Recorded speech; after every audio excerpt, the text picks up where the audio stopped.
మొన్న చేసిన వీడియోలో చాలా మంది అడుగుతున్నారండి కెంపులో షార్ట్ నెక్లెసెస్ కూడా చూపించమని. Yes, we've got a huge varieties అనమాట. మీరైతే అసలు మిస్ చేసుకోవద్దు. అయితే ఫస్ట్ నేను వేసుకున్న వెరైటీ నా శారీస్కి అయితే పర్ఫెక్ట్గా మ్యాచ్ అయింది. మరి ఈ బ్యూటిఫుల్ నెక్లెస్ చూద్దాం రండి. I'm వెరింగ్ a very beautiful necklace అండి. అసలు ఆ పర్ల్ కాంబినేషన్లో ఈ రూబీస్తో అదిరిపోయింది కదా.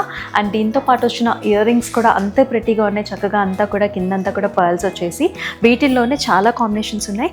Let's check them. So very pretty necklaces అండి. మీరు చూస్తున్నారు ఒక బ్యూటిఫుల్ పికాక్ లైన్స్ వచ్చేసి సెంటర్లో మనకి పెండెంట్ వచ్చింది with green beads combination. Matching ear rings కూడా వస్తాయి వీటన్నిటికి కూడా. సెకండ్ మోడల్లో వచ్చేసి మనకి బొట్టు concept with nice ear rings అండి. నెక్స్ట్ వచ్చేసి మనకి కంటే స్టైల్ అనమాట విత్ నైస్ ఫ్లవర్. ఇవన్నీ కూడా మనకి రూబీ కాంబినేషన్స్ ఎక్కువగా హైలైట్ అవుతూ ఉంటాయి. అండ్ ఇక్కడ చూసుకున్నట్లయితే మనకి పికాక్స్తో పాటు మనకి చక్కగా పర్ల్ కాంబినేషన్ కూడా ఇచ్చేస్తారు. సెంటర్లో very nice big sized pendant వస్తుంది. లాస్ట్ వన్ కూడా మనకి వెరీ ప్రెటీ పికాక్ స్టైల్, కాకపోతే కొంచెం మనకి మ్యాంగో స్టైల్స్లో వస్తుంది. బుట్టాస్ కాంబినేషన్గా ఇచ్చారండి యాజ్ ఇయర్ రింగ్స్.